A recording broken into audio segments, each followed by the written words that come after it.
नमस्कार, मैं हूं वंदना पांडे और आप देख रहे हैं के न्यूज इंडिया। बुलेटिन की शुरुआत करेंगे हेडलाइन से। सांसद राहुल गांधी के कार्यक्रम स्थल को लेकर कांग्रेस प्रशासन में विवाद। देहरादून में 17 जुलाई को प्रस्तावित है छात्रों की गूंज कार्यक्रम। पीआरडी जवानों को उत्तराखंड सरकार की बड़ी राहत। अस्पताल में भर्ती होने पर मिलेगा मानदेय, एसओपी जारी।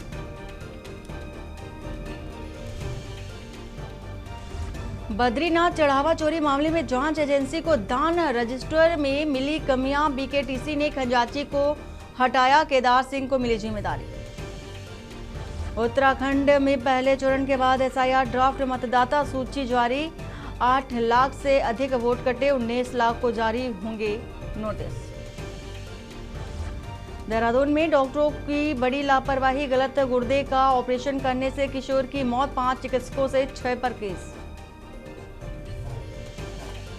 और 18 जुलाई से शुरू होगी देहरादून रामनगर सीधी रेल सेवा। कुमायूं गढ़वाल संपर्क मजबूत होगा, पर्यटन को बढ़ावा भी मिलेगा। आप देख रहे हैं के न्यूज, खबरों का सारथी। और उत्तराखंड में बीते कुछ दिनों से मैदानी इलाकों में मौसम उमस भरी गर्मी से बना हुआ है। हालांकि प्रदेश के पर्वतीय क्षेत्रों में कुछ जगहों पर बारिश देखी जा रही है। वहीं मौसम विभाग के वैज्ञानिक डॉक्टर सीएस तोमर ने जुलाई महीने में हुई बारिश को लेकर बताया कि इसमें 23% की बढ़ोतरी देखी गई है, जबकि पूरे सीजन की बात करें तो वह -7% चुकी, जो कि सामान्य के आसपास कही जा रही है। बारिश देखने को मिल रही है फिलहाल। और वहीं डॉक्टर तोमर की माने तो आने वाले 2 दिनों में उत्तरकाशी, चमोली, रुद्रप्रयाग, बागेश्वर व पिथौरागढ़ जिलों में हल्की मध्यम बारिश, जबकि अन्य जिलों में हल्की से बहुत हल्की बारिश होने की संभावना जताई जा रही है।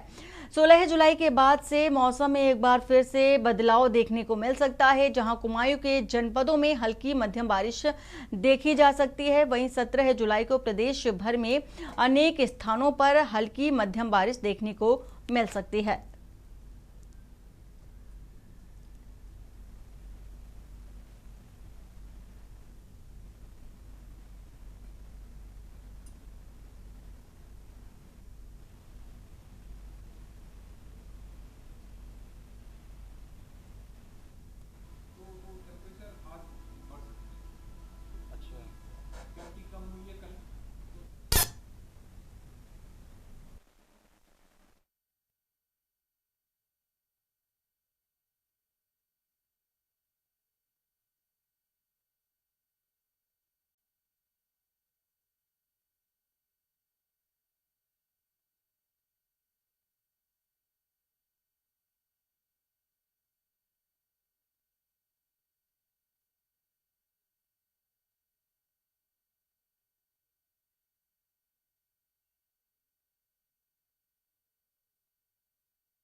जुलाई मंथ का भी हम रेनफॉल अगर देखें तो अभी हमारे को +23% जो नॉर्मल से ज़्यादा चल रहा है। नॉर्मल 175 मिलीमीटर के आसपास है, जबकि हमको 215 मिलीमीटर ऑलरेडी जुलाई मंथ में मिल चुका है उत्तराखंड में।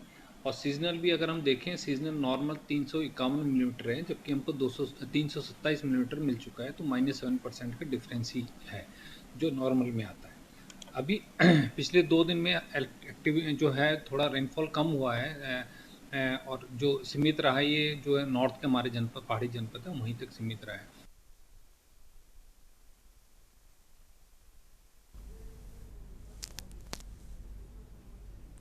और सीधा चलते हैं गोपेश्वर चमोली, जहां पर जन जन के द्वार कार्यक्रम चल रहा है और सीएम धामी क्या कुछ कह रहे हैं आपको सुना देते हैं।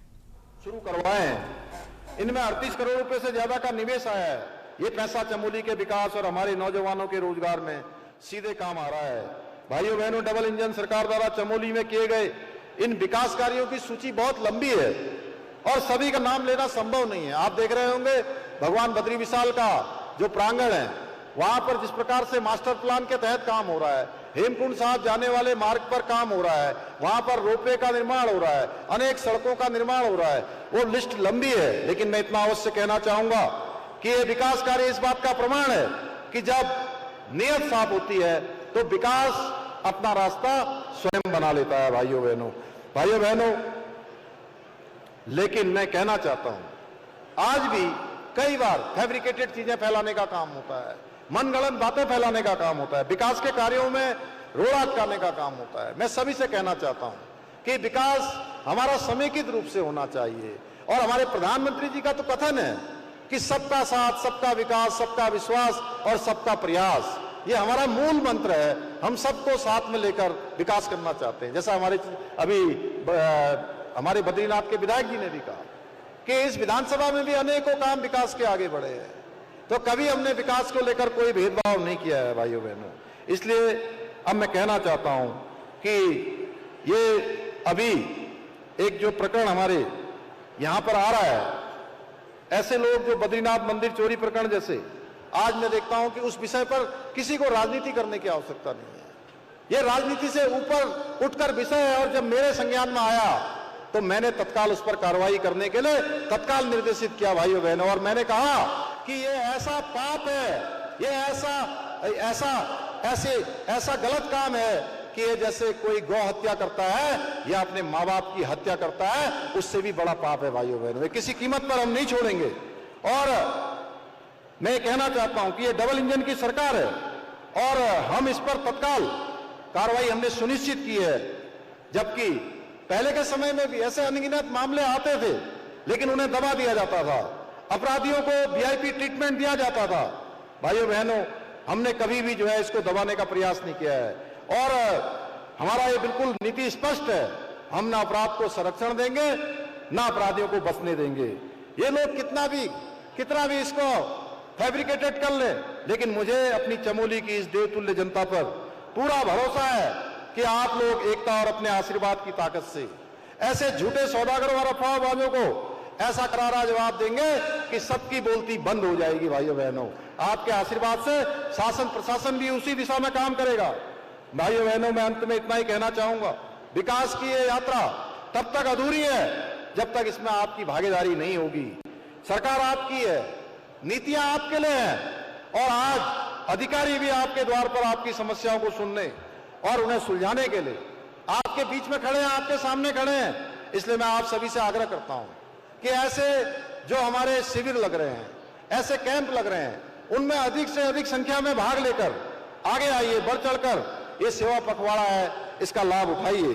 और मैं इस मंच से आप सभी को विश्वास दिलाता हूं कि ये विकास की अविरल गंगा जो बह रही है, यह अभी केवल शुरुआत है।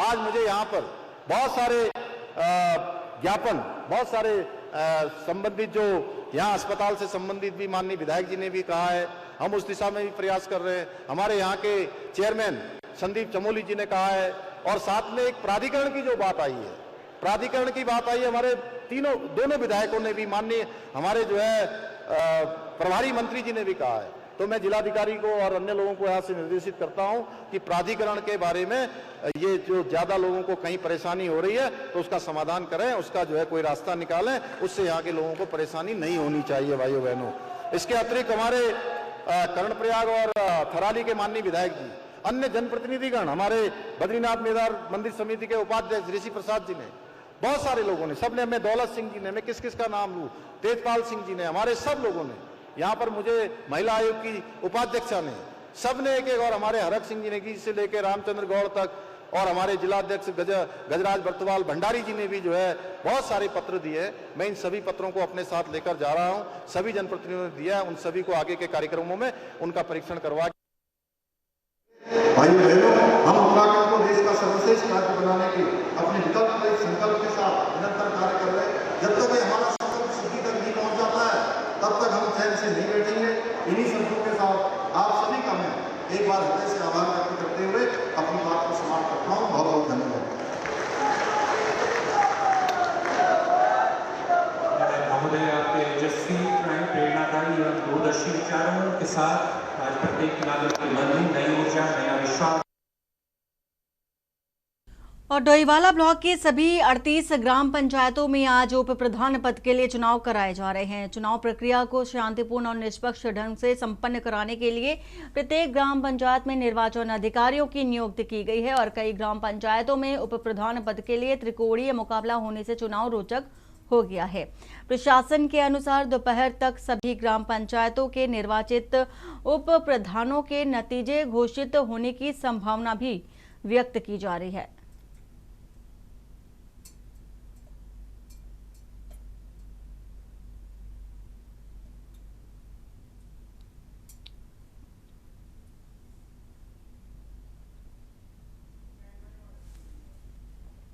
और कांग्रेस नेता राहुल गांधी के 17 जुलाई को देहरादून में प्रस्तावित छात्रों की गूंज कार्यक्रम का स्थल बदल दिया गया है।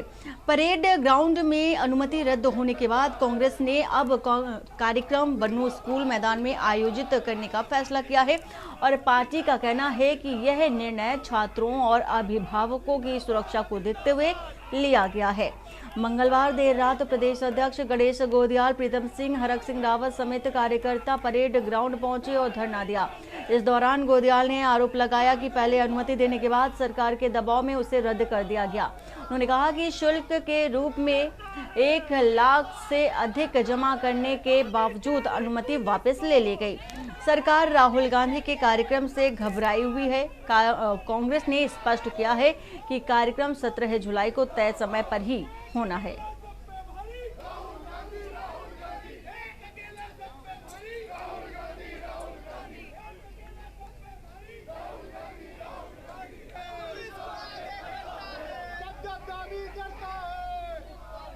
प्रदेश की जनता को आप सबके माध्यम से ये बताना चाहता हूं कि आदरणीय राहुल गांधी जी के कार्यक्रम के लिए परेड ग्राउंड की परमिशन हमें 2 दिन पहले मिल गई थी। इस परेड ग्राउंड के लिए हमें ये कहा गया कि ये परमिशन आपकी हुई है और इसके तहत 3 दिनों का 1,77,000 रुपए जमा करें।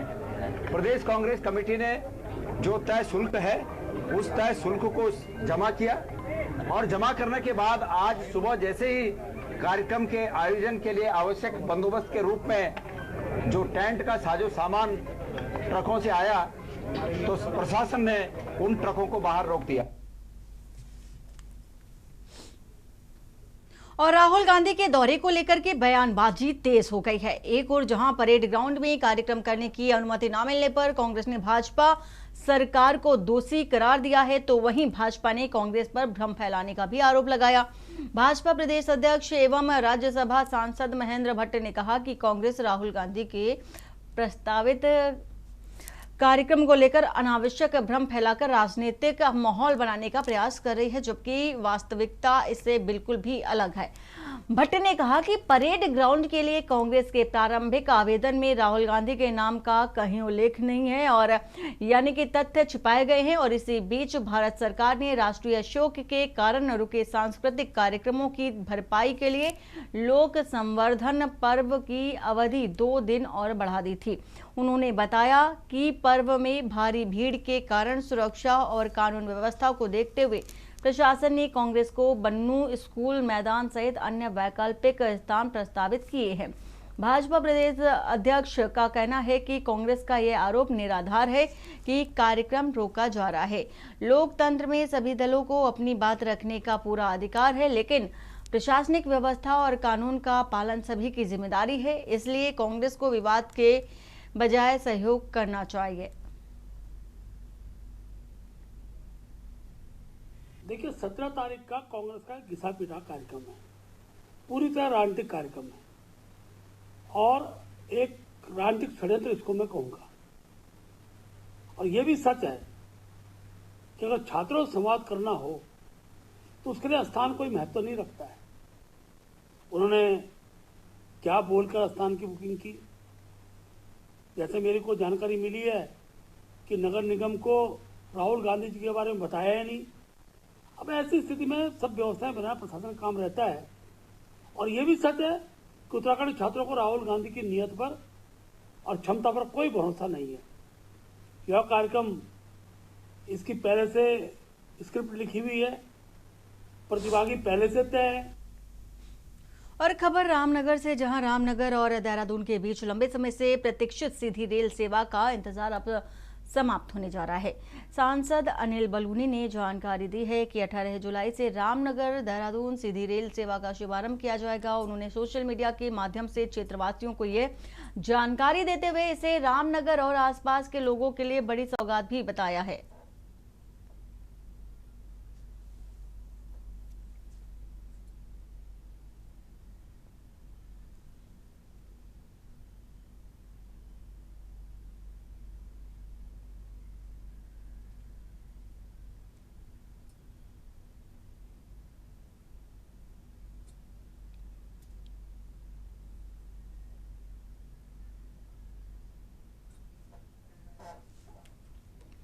और खबर खटीमा से है, जहां पर भारत नेपाल सीमा से सटे खटीमा में विशेष गहन पुनर्निरीक्षण यानी कि SIR अभियान के तहत सहायक निर्वाचक रजिस्ट्रीकरण अधिकारियों का प्रशिक्षण आयोजित किया गया। और तहसील सभागार में हुए इस प्रशिक्षण में अधिकारियों को मतदाता सूची पुनर्निरीक्षण की पूरी प्रक्रिया, नोटिस जारी करने, दावे और आपत्तियों के निस्तारण और अंतिम निर्वाचन नामावली के प्रकाशन तक की कार्ययोजना से अवगत कराया गया है।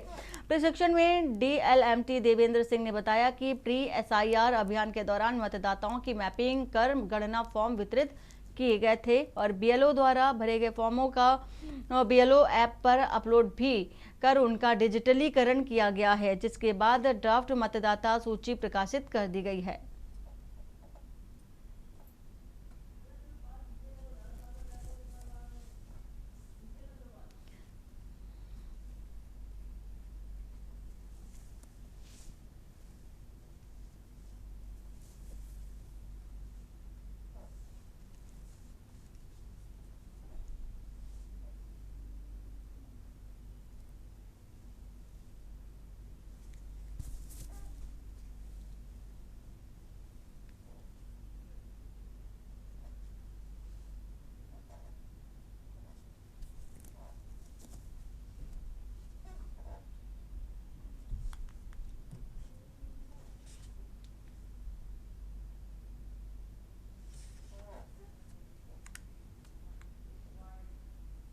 के निर्देशानुसार ये SIR का जो कार्य प्रगति पर है, इसके अंतर्गत अभी तक हमने मैपिंग का कार्य किया जा चुका है और वर्तमान में इसमें सुनवाई, दावे आपत्तियों की सुनवाई की जानी है, जिसमें 70 विधानसभा खटीमा के अंतर्गत 12 AROs की नियुक्ति की गई है।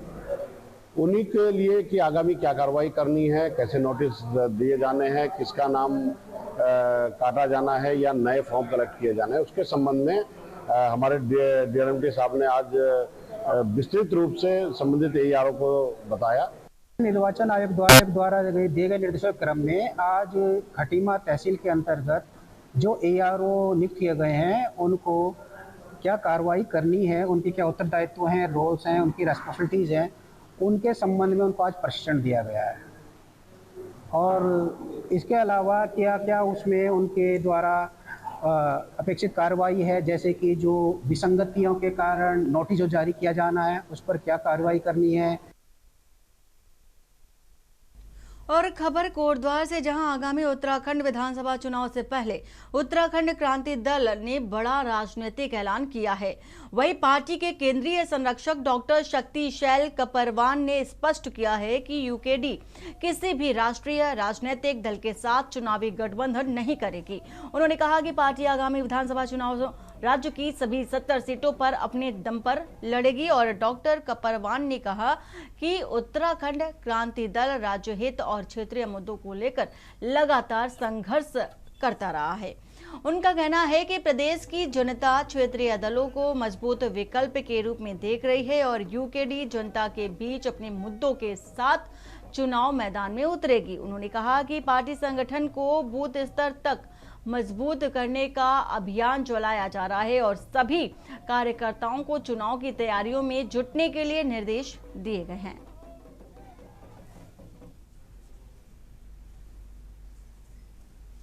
चुनाव से पहले और चुनाव के बाद उत्तराखंड क्रांति दल किसी भी राष्ट्रीय पार्टी से समझौता नहीं करेगी। क्योंकि राष्ट्रीय पार्टियों ने यूकेडी को समय समय पर बड़ा बड़ा धोखा दिया है और ये धोखेबाज पार्टियां हैं, इसलिए इनसे दूरी बनाए रखना ही उचित होगा। और खबर देहरादून से, जहां उत्तराखंड प्रदेश कांग्रेस कार्यालय में ओबीसी कांग्रेस के राष्ट्रीय अध्यक्ष डॉक्टर अनिल जैन ने पदाधिकारियों और कार्यकर्ताओं की बैठक लेकर 17 जुलाई को आयोजित होने वाले छात्रों की गूंज संवाद कार्यक्रम की तैयारियों की समीक्षा की। बैठक में कार्यक्रम को सफल बनाने और अधिक से अधिक छात्रों, युवाओं और सामाजिक संगठनों की भागीदारी सुनिश्चित करने की रणनीतिक पर विस्तार से चर्चा भी की गई। डॉक्टर अनिल जैन ने कहा कि लोकसभा में विपक्ष के नेता राहुल गांधी लगातार छात्रों और युवाओं से जुड़े मुद्दों को प्रमुखता से उठा रहे हैं। उन्होंने कहा कि पेपर लीक, शिक्षा व्यवस्था, रोजगार और संविधान की रक्षा जैसे विषय आज युवाओं के लिए सबसे महत्वपूर्ण हैं और इन्हीं मुद्दों को लेकर कांग्रेस लगातार आवाज बुलंद कर रही है।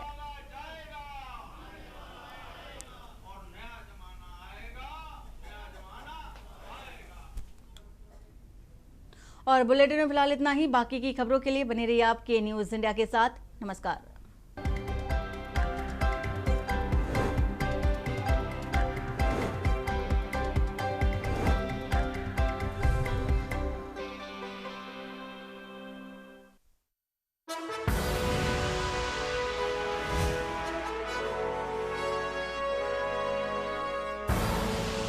आप देख रहे हैं के न्यूज, खबरों का सारथी।